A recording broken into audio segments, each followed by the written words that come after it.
Oh, we're live, I think. Let's just confirm.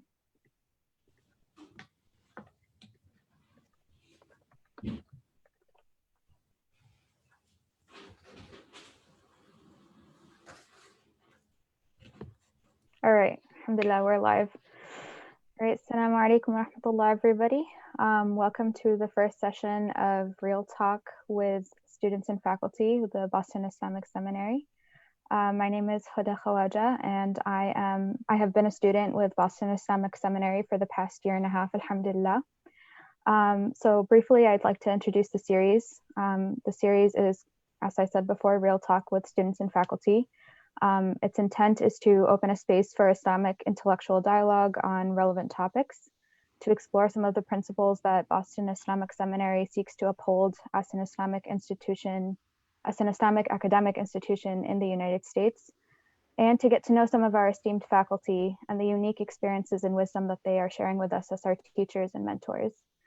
So today we get to start off strong with Ustadha Zaynab Ansari, who's here to share some of her own experiences with the importance of female scholarship. So Ustadha Zaynab, would you please introduce yourself to us and share some of your work? Thank you, Sister Huda. Bismillahir Rahmanir Rahim. Alhamdulillah wa salatu wa salamu ala Rasulillah. Assalamu alaikum wa rahmatullahi ta'ala barakatuh. Glad to be here. Thank you for inviting me, Sister Huda. Alhamdulillah, I am teaching a class on Intro to Quran and Hadith Studies for Boston Islamic Seminary. We had our first class just this past week and looking forward to our second class day after tomorrow, inshallah. So good to join everybody from where our respective locations. So I got my start with teaching and really studying Islam many years ago when I lived in the Middle East. So I had the opportunity to study with scholars, male and female scholars in the Middle East for close to 10 years. And this was back in the window of the mid to late 90s and early 2000s. Inshallah. So how, tell us a little bit about how you ended up in this area of study and, as someone studying Islamic scholarship in the Middle East. Sure. So my parents are both converts to Islam. So my story always begins with their story. They became Muslim in the mid 1970s. And my mother is African American. My father's background is Lebanese, but third generation. So I'm fourth generation. So my parents came up during a time in this country when a lot of young people were really kind of exploring religions, so-called Eastern religions and Eastern spirituality. So my mother's spiritual quest ultimately led her to Islam, and she became Muslim first and then gave my father da'wah, then he became Muslim. So during the mid to late 1970s, there was a sort of burgeoning awareness in terms of around Islam as a global faith and a global movement. So my parents really eschewed sectarian labels and felt that their primary identification was as Muslims. So being very open-minded, they decided that we would spend some time beginning in the late 80s and early 90s, really all throughout the 80s and then into the 90s, traveling and visiting Muslim majority countries. And they really embraced the idea of Muslim unity. Was more than an idea for them. It was really a reality they embraced. So it was really in that spirit that we, and this would be my parents and myself and my younger sister, went overseas and spent time in the Middle East. And that's ultimately how we ended up in Syria. My parents had friends who were, some were Syrians and some were Americans who were studying there at that time. And at that time, there was a little bit of, I guess, a little bit of opening up, if you will, at that time in Syria to people coming in and studying Islam. So that's how we ended up in Damascus, alhamdulillah. Allah, that's quite a story. So, you had the opportunity to experience a couple of different places in the Middle East and to try a couple of different ways of having or getting an Islamic education. So I'm curious if you would be able to share some of your experiences in your education in the Middle East. Absolutely. So when we went to Syria, I mean, I was pretty young, so this was there was an adjustment in terms of leaving the United States and living in different countries in the Middle East, and in not having again the benefit again you have the benefit of hindsight when you're older, but there was a little bit of an adjustment in terms of trying to figure out our place, and how we kind of fit into that society. Of course, having Lebanese ancestry was helpful, in the sense of maybe ultimately feeling sort of a larger kind of connection to the culture and history and customs of the people. But nonetheless, coming from the United States, being born and raised here, there was definitely an adjustment period. And I think that, but one of the things that probably made that easier was that my parents, my mother especially, had always embraced a more unconventional educational trajectory, in that we were homeschooled. My sister and I, long before people were doing homeschooling at that time in the United States, you really only heard of Christians, and largely evangelical Christians, doing homeschooling. So it was fairly new, um, to the Muslim community, but she was homeschooling us. And so because she really had such an active role in kind of shaping our education, I think it made it easier to relocate overseas and really kind of acclimate to a different educational system. So my sister and I spent time in the public educational system in the Middle East, and then of course in private education. So and I think one of the things that I was probably asked to do, I'm sorry, multitasking here as a single parent, trying to make sure my kids are settled and alhamdulillah tuning into this interview. But I should probably mention that I'm originally from Atlanta, Georgia, but my parents are both from up north. And my dad's family came to the United States in the 1890s when Lebanon was still part of Syria. So when my parents became Muslim, they moved down south, and that was really kind of our base before we went overseas. So it was quite an adjustment to go from Atlanta, Georgia, to Damascus, Syria. But I think one of the things that helped was the fact that, again, we'd had kind of an unconventional educational experience to begin with. And, we went overseas with a very clear purpose in mind. And for my parents, that purpose was that they didn't see our being girls as being an obstacle to studying Islam.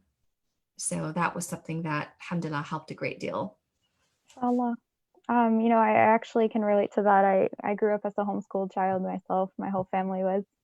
It definitely gives you a very unique experience and ability to acclimate to new places. So you had the opportunity, alhamdulillah, to study privately and publicly in Syria.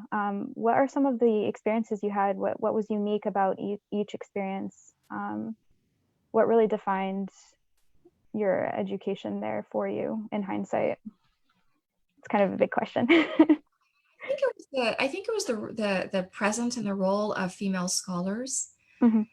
The thing is, it was of course, I'm very sensitive to the situation in Syria and the ongoing crisis since 2011. So, I'm cautious in the way I frame things naturally. But what I want, our dear audience here to understand is that there's a certain level of openness and ability to kind of to be vocal that we take for granted here in the United States that didn't exist when we went overseas, and especially in Syria. So it wasn't just necessarily adjusting to the educational system, but adjusting to the fact that we had to be very cautious about what we said and to whom we said it. Mm-hmm. And kind of that contrast of studying in, say, a public government sanctioned institution versus private study. In that public institution, there were portraits of political leaders all over the wall, and you just have to be careful about certain things. And that was really quite jarring, especially since we'd spent time in another country in the Middle East that was very revolutionary, so to speak. And so this idea that you could not speak openly about certain political issues was really was actually part of the educational process for us. And another thing was the rote memorization. Again, as people coming from the West, and one of the things I've noticed about my students today, is that we struggle as Westerners, i.e. people who've come up in the West, in a Western educational system that emphasizes critical inquiry. That idea of rote memorization, we often look askance at that. But one of the things I think in hindsight that I really appreciated about that experience in Syria, whether it was in the school we went to, which was called Abu Nur, which was a seminary, in the heart of Damascus, or whether it was in private study with different teachers and scholars, was the emphasis given to rote memorization. And I'm coming, and kind of like discovering this many years later, especially given that we are the iPhone generation, sadly, there are certain centers of the brain that actually are activated when you learn in a particular way and when you embrace rote memorization versus when you don't really have to memorize and everything is kind of there at sort of the used to be the click of a mouse, but now kind of like the swipe of a touch screen. I really miss that aspect of our schooling in Damascus where we learned manzumat and poems and we memorized these things by heart. It really, really established a strong foundation in the Islamic sciences. And of course, I'm forever indebted, first of all, to my parents and then to my teachers for introducing us to that mode of learning. So that's something that I really, I think I look back on with a lot of nostalgia. Inshallah. So you mentioned a few times in passing that you had the opportunity to study with some female scholars. What was that like? What defined that experience for you? It opened up an entirely new world for me and my sister and for the other young women studying there. My mother, mashallah, is an amazing woman and a very strong woman. And she comes from my grandmother too. She comes from a legacy of very, very strong Black women. But one of the things that was really interesting about her path to Islam was that when she became Muslim, she encountered people whose orientation towards Islam was extremely male dominated. And so she was trying to sort of balance these things, her own experience having been raised by a very independent, strong Black woman with an interpretation of Islam that she received from some quarters where the agency of women was really downplayed. So when she met her dear friends from basically these were Syrians who were studying here in the United States. When she met a woman who became her very dear friend and mentor, and this particular woman who was a scholar in her own right introduced my mother to the idea of a sheikha, the idea of women scholars, the idea of women as callers to Allah, as women as du'at, women as scholars, women as preachers. It was, I think, very inspiring for my mom and deeply gratifying because, again, she had also encountered interpretations of Islam from quarters where they really saw for women the role that they saw for women was very constrained and again very kind of male dominated. So that was something that my mom she found very inspiring. And so when we went to Syria to have a chance to study with female scholars and teachers firsthand, again, it really opened up an entirely new world for us in that we saw ourselves in Islamic history in the tradition in a way that we hadn't before. It's really powerful. So I actually majored in history in undergrad, and I can attest to the power of seeing yourself in a history book, in the history that you're studying. SubhanAllah. And if I may add, that's so interesting is that you learn, so you might learn, say, if you kind of study early Sirah or Islam 101, I think most of us have a sense of Sayyidah Aisha radiallahu ta'ala anha as being, as being the first female scholar. But what we need to understand is that she was not just a scholar for the women and children whom she certainly taught in the community, but for the ummah at large. And that legacy of female scholarship, while it certainly started with the Sayyidah Aisha, it didn't end with her. And that's one of the things that we learned going to Damascus. And, I really want to express my profound admiration for these women who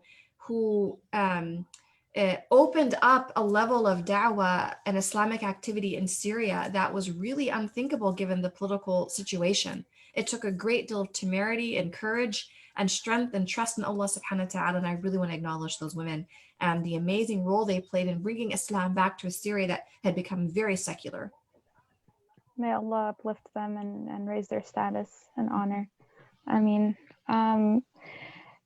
so In your study with female scholars and scholars in general, was there any defining characteristics or dynamics that you think back to even today?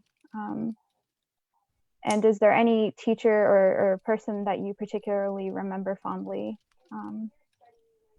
Absolutely. I think the role of the mentor. So one of the things that was so, I think, as you know, I was only 19 when I went to Syria. My sister was 17. So, you know, of course, when you, and this is many, many years ago. So looking back, having the benefit of hindsight, there are things I wish I'd done differently. I wish I'd, you know, again, you look back with a certain level of life experience and maturity, kind of wishing things had been different. But again, I was 19, with all the sort of anxieties and angst sometimes, you know, that you can, that you might sort of expect in a young person coming in from the West and trying to adjust to a new culture. But one of the things that I thought was quite, you know, I think maybe at the time I thought I was taken aback by this, was this idea that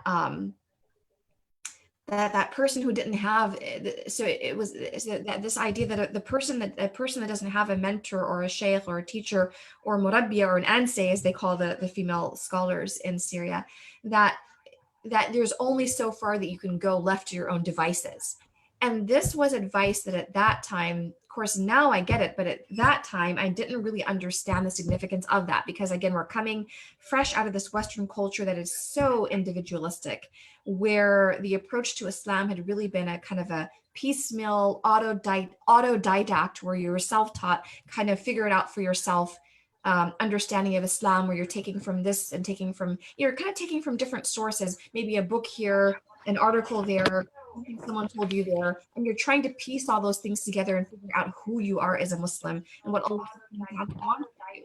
So to be presented with the idea that no, you should have a teacher, a mentor, someone to kind of to guide you along your path to Allah subhanahu wa ta'ala, an idea that at first was very kind of foreign to me, but looking back, it is an idea that I'm very grateful was presented to me by my teachers at that time. And something I really struggled with. So, you know, my advice would be that when Allah subhanahu wa ta'ala puts you in a situation where you are blessed to have a teacher and to have a guide, you should embrace that, as much as it might be hard for the nafs to acknowledge that there's a limit to what we can learn on our own, right?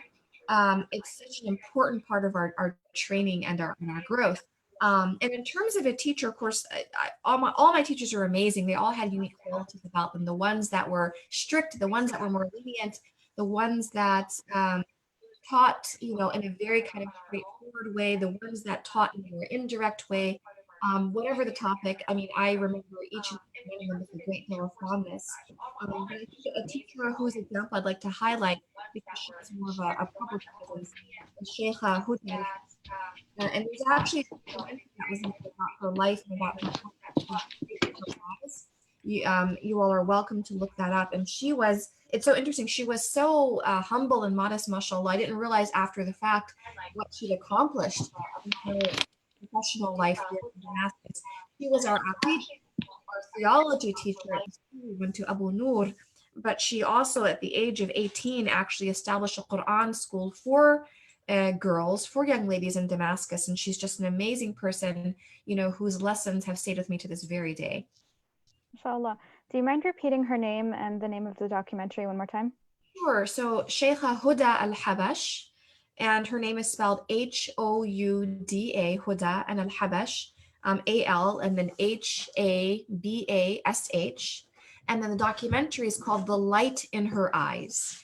And I have the DVD, but you can also find it online. The Light in Her Eyes. It's a beautiful look, and really it's an insider's view of some of the women's movement and da'wah in Syria that you would not normally see.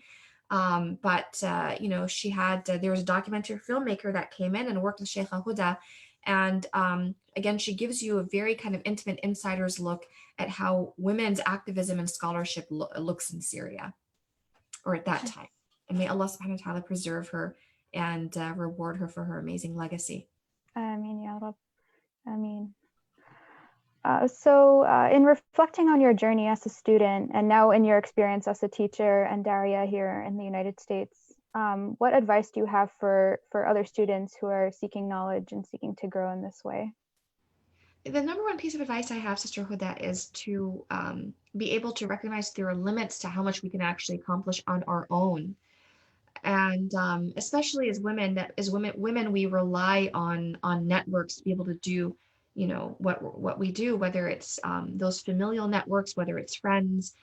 For me as a single parent, especially, I'm very mindful of the fact that it really does take a village, to raise a child. So I think that's one of the things that I would really encourage my audience, especially the women that are here, that it really does take a very kind of strong system of support, and to be able to recognize who those people are who can support you in your journey, and to reach out to them, and to not have any qualms about sort of asking for help and being very vocal about that. I think one of the challenges, I think, for women and women's scholarship, even in this day and age, is being able to kind of have those support systems in place. So that's what I would say, being very vocal about articulating what it is that you need, and inshallah, how to be able to have those needs addressed. And again, if you are fortunate enough to have that person in your life who can be a teacher, a murabbiya, a guide, an advisor, to embrace that person in that role. Okay. So one other question I have is, how do you think Muslim women should deal with this like male-dominated scholarship that we have a tendency to learn from? This is a question that I think a lot of us have at the forefront of our minds. And building off of that, how do we find these female mentors and teachers to learn from? Thank you, Huda. First of all, I know for some the term male dominated might be difficult for some. So I want my audience to understand where I'm coming from. That, I am using that as a descriptor for basically an interpretation of Islam that my mom encountered at that time. And this was the best term really that came to mind. And please understand, when I say male dominated, I'm not necessarily arguing that we have to replace male sort of dominated interpretations of Islam with some type of Islamic kind of feminism. That's not where I'm coming from. So I want you all to understand that where I'm coming from is really understanding that that even for in the time of the Prophet alayhi salatu wasalam, that he honored women, that that this is what he was known for. He honored women, he respected women. He encouraged people to learn from Sayyidah Aisha, and he understood the importance of women, certainly not just in family and private life, but also in public life. So when I say male dominated, please don't think I'm saying, okay, go ahead and just toss out all the books and you can't listen to any male scholars. I do not subscribe at all to that point of view. That's not what I'm saying. But what I'm saying here is that women, and my mother and others, mashallah, who converted around the time she converted, can attest to this, that women of her generation often encountered an approach to Islam that really kind of sought to kind of limit and constrain the role of women. And she could tell you so many stories about that, where literally women were told that their primary responsibility was to be at home and serve tea to their husbands all day long. This is what she was told. So again, when she met women from other parts of the world who told her, no, we have a tradition of women's scholarship in our country, and it is actually for you as a Muslim woman to go and learn the Quran, because you have your own relationship with Allah subhanahu wa ta'ala that you are responsible for. That's my point, right? That ultimately no one is going to be able to kind of sort of stand for us in our grave, or stand on the day of judgment on our behalf and speak on our behalf. Of course, we want shafa'ah, we want the intercession of the Prophet sallallahu alaihi wasallam, but it is up to each and every person who is Muslim, who is mukallaf, i.e., who is accountable for Allah subhanahu wa ta'ala, to be able to seek sacred knowledge. And I think for women, it's also very important that, in addition to, of course, studying with our wonderful male scholars and teachers, and of course, our very first teacher being the Prophet sallallahu alaihi wasallam, that you also need that unique female role model, because there are things about your journey as a woman in Islam that she will uniquely understand. So that's the point Jazakallah khair. So I guess, could you speak a little bit more specifically about the importance of even having a mentor? You kind of touched on it a few times, but why do we need it? Because the path to Allah subhanahu wa ta'ala, that journey to Allah ta'ala, can often be it can often be subhanallah, it's a path that's not always necessarily easy and smooth, right? Sometimes it can be that kind of like arduous, kind of steep, sort of uphill path. And it's very important to have someone who has someone that's traveled that path, i.e., that has the advantage of having more knowledge and more learning, and of course more taqwa, and more khushu', and the ability to kind of be able to see things and obstacles that you might not see, and to also see things about yourself. And that's the thing that was so special about having that experience of mentors, of women mentors in Damascus, is because when you have that, when you can sit before the feet of a woman that's older and more experienced, and she's traveled that path, she can look at you and tell things about you and things that you need that you don't even know. And that is something that is a very special gift to have in your life, because again, if we leave it up to ourselves, our nafs is not going to ever put us in the position of being challenged, right? Our nafs seeks out basically a level of complacency, right? It doesn't seek to kind of push us outside of our comfort zone. Having that teacher, having that mentor means that inshallah ta'ala, you have someone in your life that can be that person holding up that mirror to you. As the Prophet said, peace and blessings be upon him, the mu'min is the mirror to his fellow believer, right? And that's the role of the mentor. Allah.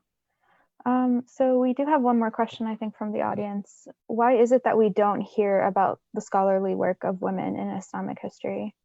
Yeah, that's probably a class or a seminar right there. And I have several theories about this, and the involvement of women in public life in Islamic communities has definitely sort of advanced and receded based upon the political fortunes of that community, to be honest with you, right? So, for example, there were periods in Islamic history when you saw a curtailing of women's role, right? You see that, for example, there's a period during the Umayyads where you see that, even during the Abbasids, and then you see a bit of a resurgence for a while during the Mamluk period. So what I would say to my audience is that you actually have to kind of study Islamic history and actually see at that point, whatever given dynasty was in power, what was the role of the ulama in general, and what was the role of women, and was women's kind of public presence being curtailed often because of shifting political fortunes? That's one thing. One of the things that one of our dear teachers, this is Sheikha Tamar Gray, told us when we were in Damascus, and she studied there for many years, mashallah, and she came back here and she has a dynamic organization called Rabata. But one of the things that Sheikha Tamar told us was that when the Muslim world experienced imperialism, that also, right, again, all these things that happen in Muslim history that end up being quite traumatic, that end up curtailing the role of women. And one of them certainly was imperialism, and when Muslim societies had to deal with basically the sort of these newcomers from Europe and these incursions of and the imposition of a colonial system, there was often a lot of reluctance, as you can imagine, to have women kind of out and about in public, kind of having a very public role. And that's part of it. The other part of it has been a conservatism that we've seen throughout Muslim history on the part, of whether it's some male scholars or whether it's just on the part of the public or even women themselves, right? There is that kind of conservatism where people see women as being maybe a source of fitna or being a source of distraction. And that's something that is definitely part of our tradition that I think we need to address in a respectful way. And then finally, I will say that women have been very active in certain fields like hadith, but less active in fiqh. And it's actually for us to kind of look at that and figure out, why is it they've been so active, say, in the realm of hadith, for example, but we don't hear as much activity from women, say, in the realm of usul and law and fiqh. And I think there are probably structural reasons for that, as well as very practical reasons, right? Again, even for women in this day and age, as many of us can attest to, juggling all the roles that we juggle, whether we are married or single or what have you, there are so many things that we have to balance. I want to leave my audience with this. The Washington Post the other day said that it's being kind of one of the things that's coming to light in this COVID-19 situation is that women academics who are staying at home are all of a sudden finding that where their husband's productivity perhaps is going up, their productivity has gone down, right? We need to think about that. There are, again, certain sort of practical and kind of structural barriers that often impact the level to which women are able to be productive in terms of scholarship. Allah. Jazakallah khair for fielding some of these questions. And I think in wrapping up, inshallah, you are teaching the Introduction to Quran and Hadith Sciences class with Boston Islamic Seminary right now, as you mentioned before. Could you please tell us a little bit about the course? Absolutely. And again, I want to thank everybody for tuning in and being so patient with my schedule. Alhamdulillah, anytime I can teach Quran and Hadith is such a wonderful opportunity. And Quran, because that's the foundation of everything we do. And I really feel that as women, we need to strengthen our relationship with the book of Allah subhanahu wa ta'ala. For very practical reasons, we might not have as much engagement with the Quran, because of biological reasons, to be honest, as men do. So these are things we need to be mindful of, right? We're not out there, say, leading prayer and that type of thing, the way that might be open perhaps to our male counterparts. So we need to think about, as women, our relationship with the Quran and how to strengthen that. And what I'm doing in this class is, of course, we're looking at the history of the Quranic revelation. We're looking at kind of technical issues of occasions of revelation and abrogation and these things you'd expect to learn in any intro to the Quran class. But I also encourage, though, my students to have tadabbur of the Quran, to be able to reflect and think about how the Quran speaks to you, because it addresses the believer on so many different levels. And what's so interesting is that even if you do not speak Arabic, on a metaphysical plane, the Quran is addressing every single believer. And I want us to think about that, right? Now, of course, learning Arabic opens up so many doors, but as I always tell my students in Sira, that if proficiency in Arabic were a condition, then the Quraysh would have been the best of believers, right? And look at how they struggled, of course, with the message of the Quran. So this is the class I'm teaching. I'm really excited about it. There's also the Hadith component, which again is quite technical, but one of the things we're going to be doing, inshallah ta'ala, which I'm really excited about, is looking at the contributions of women, muhaddithat, female hadith scholars, as well as inshallah sampling some of the collections of the hadith themselves, because I want everybody to get not just the technical part, but sort of a taste of what the hadith is like, because you feel almost, mashallah, when hadith is being narrated, that you maybe have a few minutes to actually sit with the Prophet sallallahu alaihi wa alihi wa sahbihi wasallam. So I'm very excited about the class and all the classes. I welcome everybody to go to Boston Islamic Seminary's website and check out the classes. Jazakallahu khairan, Ustadha Zaynab. It's been an actual pleasure to have you and to be able to interview you.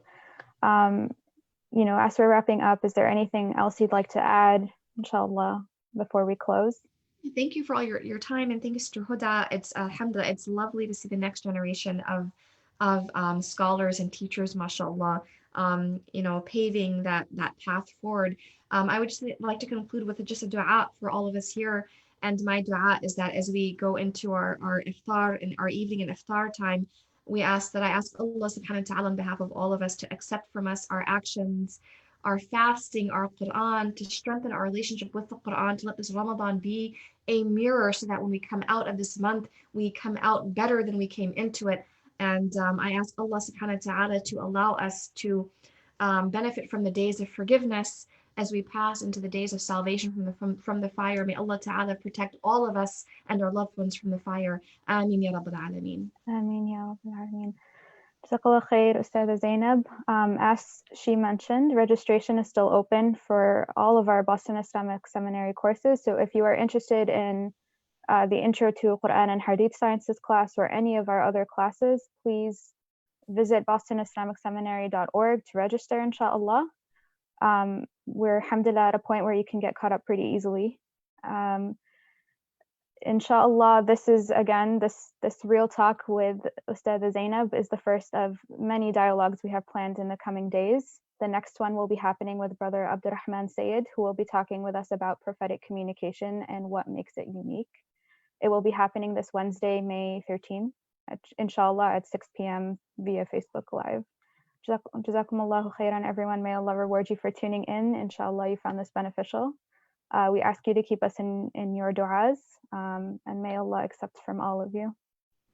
Assalamu alaikum wa rahmatullahi wa barakatuh. وعليكم السلام ورحمة الله تعالى وبركاته.